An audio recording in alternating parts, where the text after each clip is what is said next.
Welcome back everyone to another video, and today we are going to be checking out 10 minutes of WWE facts you don't know. Alright, maybe you do know some of them. I mean, that's how these things generally go. But this could be very good, because there could be some secrets and little things that we just haven't really picked up on or ever known. So, a very informative video coming from Tap Out Corner.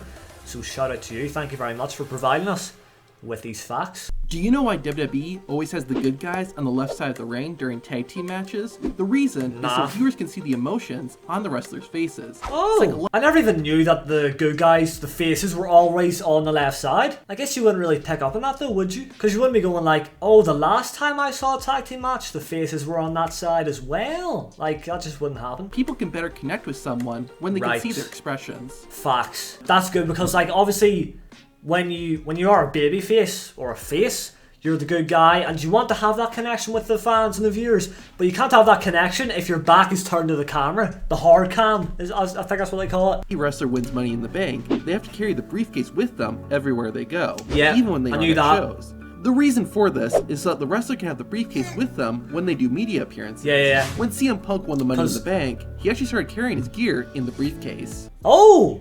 Hacks? That's a clever wee thing to do. Obviously, you wouldn't have to have the contract inside it all the time, because that would be unnecessary, you know?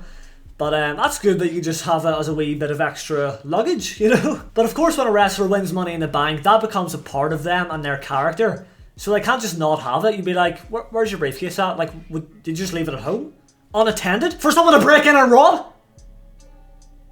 There's actually 2 to 3 versions of every championship in WWE. Each belt has one version that's only used on TV. It's purposely only used at televised events to prevent it from getting worn out and looking bad. No! There's also a second version of every WWE title belt that the champion carries with them wherever they go. Wrestlers will use this belt at autograph signings, media appearances, and even non-televised shows. For some championships, they also have a third version that's kept at WWE's headquarters in Sanford, Connecticut. This one is used for photo shoots and media. Another reason WWE always has 2 versions of every belt is so that if one gets lost, they will always have a backup. Yep, gotta be smart like that. So what I was going to say there is that reminded me of a time when Brock Lesnar brought the wrong Universal Championship to Raw. I can't remember what the difference was, but people noticed. People that, you know, are a bit smarter than and like have a good eye, you know, and good detective's hunch. They spotted that there's something off about it, and that must have been the one that he uses for media and whatever outside of the shows and TV. I can't remember what was different about it, but I'll try and find it for you. Alright. During a match between Big John Studd and Andre the Giant, Big Andre John fell asleep. Studd? Big John Studd locked Andre in a front face lock and held it for about 8.5 minutes as he tried to wake his opponent. Apparently, Andre would sometimes fall asleep during matches due to a combination of drinking and travel fatigue. Whoa. That's like, you've got to be a different level of tired to be falling asleep during a wrestling match. Did you know? In Chris Jericho's first ever wrestling match, his name was spelt wrong. The company he was working for forgot to include the H in Jericho. Also, Y2J was originally a cowboy from Casper, Wyoming. Jericho hated the character and abandoned it soon after his first match. That was a good move. Did you know? The Shield was originally going to be Daniel Bryan, Big Show, and CM Punk. What? WWE wanted to give CM Punk some henchmen to protect him, since Punk was supposed to be a cowardly bad guy. Punk didn't like the idea, and suggested they use guys who had never been seen by the fans before. It ultimately turned into the Shield we all know, and in the storyline, the Shield is being paid by CM Punk and Paul Heyman to help Punk retain his WWE Championship. Yo, imagine the Shield was a different kind of Shield. As much as that would be a pretty cool faction, Big Show, Daniel Bryan, and CM Punk, imagine Roman Reigns, Dean Ambrose, and Seth Rollins never happened. Oh, no. But you know what? I say that, but you just know that there were some ideas for other wrestlers that never happened, and we never heard of them because they didn't get that push. Someone's sitting at home right now that had like the best idea a decade ago, and it didn't happen. But if it did happen, we would witness a fantastic wrestler or a faction or something. As an active wrestler, WWE Hall of Famer Scott Hall, or Razor Ramon, refused to sign an autograph for a kid with cancer. Here's the full explanation. But these guys came to me with a camera crew and stuff. And the little kid was not present. I just don't want to be a part of this whole thing. Like, no, thank you. Yeah, and I didn't feel good. My defibrillator had fired earlier that day. Did you know? The Undertaker hates cucumbers. No comment. It's hard to believe, considering his nickname is the Dead Man, but Undertaker simply can't stand them. One time, that's a weird while fact, at a restaurant, but a fact nevertheless. Threw up because there was a cucumber in his drink. The Phenom's fellow wrestlers would also play pranks on him by putting cucumbers in his boots and hat. No, that's just the not strange right. part is that no one really seems to know why the Undertaker hates cucumbers so much. According to the Undertaker's manager, Paul Bearer, Undertaker's mother made him eat cucumbers when he was a kid, when the Undertaker didn't want to. Right. I hate cucumbers. Yeah, I mean, it's a fact nevertheless, but maybe something we didn't really need to know. But you know what? Cucumbers, I've never liked them either. And you know, I would always get cucumbers in my McDonald's wraps, and I'd always take it out. Because it has this weird taste, it kind of ruins things, you know? Jeff Hardy had his very first WWE match in 1994 against Razor Ramon. However, Razor Ramon? Hardy hated the match so much, he didn't want to wrestle anymore after it was over. 2 days Really? later, Hardy had another match, this time with the 1-2-3 Kid, or X-Pac. He felt much better after that, and decided to keep on wrestling. Jeff Hardy eventually got signed by WWE and became a decorated champion. That is insane, because imagine he just got put off wrestling that much after one match, and he just never continued it. We never got the swan-tawning, finger-flonging Jeff Hardy that we know and love.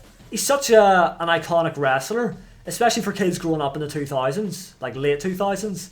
So, yeah, and obviously Team Extreme as well, with his brother Matt Hardy. If that never happened, this is mental, thinking of things that could never have happened. But they have happened, so I'm very glad. Jeff Hardy is probably approaching retirement, to be fair. He's kind of on the ropes as of lately. You know, he's had a few wobbles, but when he does retire, it'll be so sad. Because he really is a legend. You know, during her training at the WWE Performance Center, Sasha Banks came up with her boss character. The character is inspired by her cousin, Snoop Dogg. I heard about However, this. when she started using it, all the trainers and coaches hated it, except for one. Dusty Rhodes loved the boss character and told Sasha to keep using it. If Dusty hadn't been so positive, imagine where Sasha Banks' career would have gone. I heard her talk about that. Did you know? And yeah, it's really a great hard character. To earn Brock Lesnar's respect. Seth Rollins wrestled Lesnar multiple times, but it took years before the Drip God was respected by the Beast Incarnate. After the WrestleMania 35 match, Seth brought a pack of beer to Brock Lesnar's locker room. The two drank together and were able to connect on a personal level. According to Rollins, this is the moment that he earned Brock Lesnar's respect. There it is. Did you know? Shortly after not to be respected by Brock Lesnar. What an honor. Randy Orton after the Viper had a match. There was no rehearsal, so Orton was caught by surprise and became legitimately angry. He thought the Shield was trying to hurt him for real and vented his frustration backstage, and was specifically mad at Dean Ambrose. After walked away, Triple H then told the Shield not to worry about it. You know what? Like, I do sometimes see surprise attacks and go like, alright, that was scared the absolute crap out of me. I think, was it Shayna Baszler hit Becky Lynch from behind and she got rocked?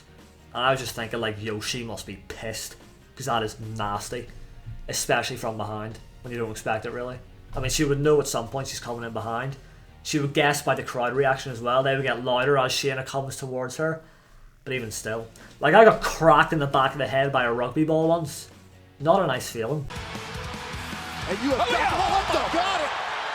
Oh my God, Shayna Baszler was homeless and living on the streets. She also owed the IRS $80,000. However, Vince McMahon got in touch with Alundra and offered her a WWE contract. McMahon also asked her if there was anything else he could do for her. The future WWE Hall of Famer mentioned her debt, and the next day, Vince McMahon sent her a check for $80,000. The sad part is, about 2 years later, Alundra Blaze would join WWE's competitor, WCW, and drop the Women's Championship in the trash on TV. The disrespect! Did you know, in 2003, Bobby Lashley was in a bank when a robbery broke out. Unfortunately, a bullet grazed Lashley and his knee was injured. Bobby Lashley was in the middle of training for the Olympics when this happened, but his dreams of competing were shattered after the injury. While recovering, WWE reached out and offered Bobby an opportunity to wrestle for them. Bobby Lashley took them up on their offer, and 18 years later, he became a WWE What champion. a guy. Imagine the fear of being in a bank or any place that is getting robbed someone's pointing a gun at you going, get down, get down. Nah, but seriously, like, he even got, like, grazed as well by a bullet, which is a bit mad. It's lucky, even though it's still bad, because the bullet could have very easily not grazed him and actually connected. But at the same time, that ruined his chances of being an Olympian. Or whatever the guy said. Every time she wrestles, Lacey Evans always has a so letter from a fan in one of her boots. These letters are usually very inspiring stories, like a fan who is motivated by Lacey Evans to fight drug addiction. Evans keeps letters like these to help remind herself of the impact she can have on someone's life. That's amazing. You know, she makes a great heel, but I think I've seen her talk about this before, like, she really does love the fact that she can, like, connect with fans and, you know, help them out in ways of just, like, being who she is on TV. I mean, you hear so many, like, public figures talk about how they, you know, have kids and just people come up to them and just say that they, like, save their lives, or, you know, they just help them get through bad situations. And that's just the best thing about being in the public eye. Like, even Scott Vance, have had some DMs of people being like, yo, you just make my day and stuff like that, and I'm just taken back, and it's magical.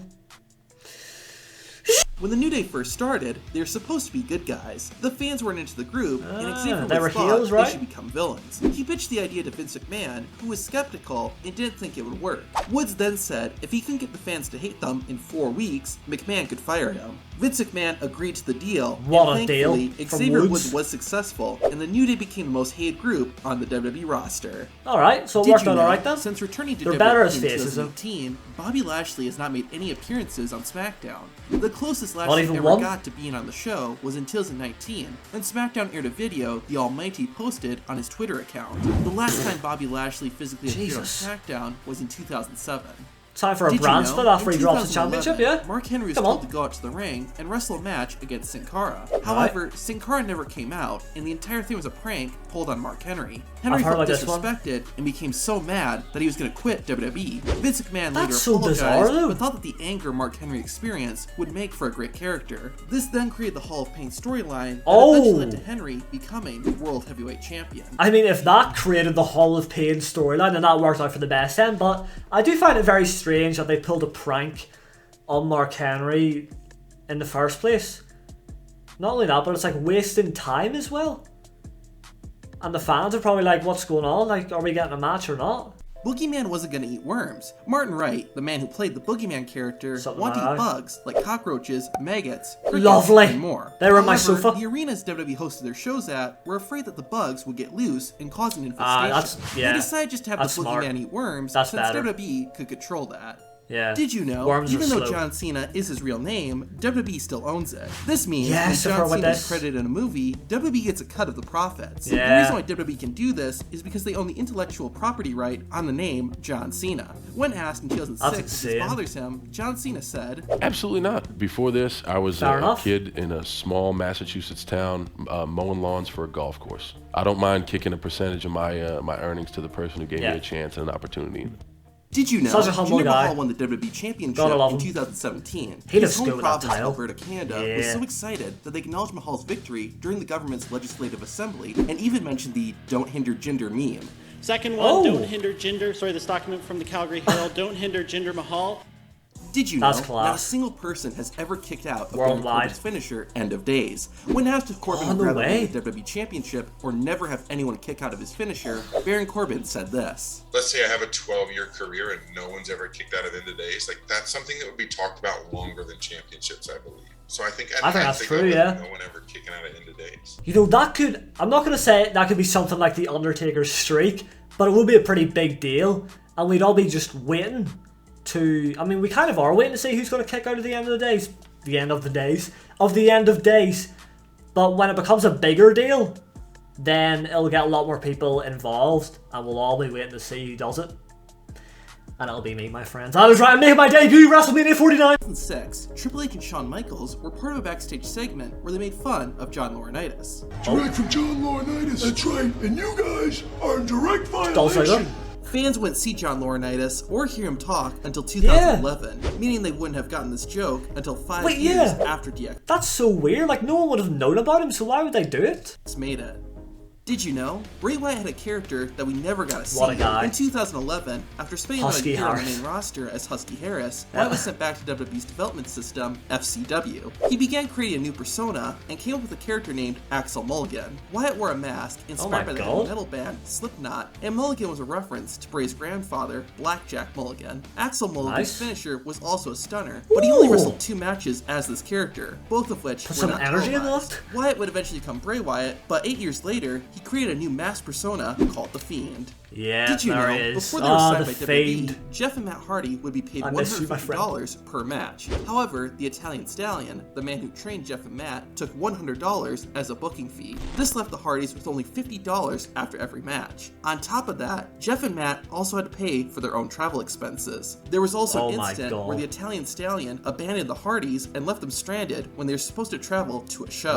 After that, the Hardys told WWE to call them directly if they ever wanted to use either Jeff or Matt. Not only did WWE do that, but they eventually offered the brothers full-time contracts, and the Hardys didn't have to give the Stallion a single penny. Yeah, fuck the Stallion! They started from the bottom, in the depths of dirt, and they rose up, overcame all odds, and now look at them, absolute legends. He was a fan of Goldberg. The Viper was such a big fan that when he turned 18, he wanted to get Goldberg's iconic tattoo on his arm. No way. The tattoo artist told the young Orton that it wasn't a good idea to copy another person's tattoo. Ultimately, Randy Orton got a similar tattoo to Goldberg's that still looked different enough. As he got more popular, Randy Orton added more tattoos to make sure nobody thought he was wearing Goldberg's tattoo. Yeah. You know what? That's interesting. Like, I think we all sort of look up to someone, right? I'm not going to say we look up to someone to the point where we want to, like, get their tattoos, you know? But the fact that Randy Orton did have such a man crush on Goldberg is pretty interesting. But obviously his tattoos now are all, like, he's got sleeves pretty much. And you would never know any different. But anyways, that is it for the 10 minutes of WWE Facts. Very interesting video. I definitely knew a few of them, but some others I did not. And I think the most important one is that Undertaker hates cucumbers. Never forget it, folks. Never forget it. So drop a like on the video for me if you've enjoyed this one. Subscribe if you're new. Thank you all for watching, and I'll see you in the next one.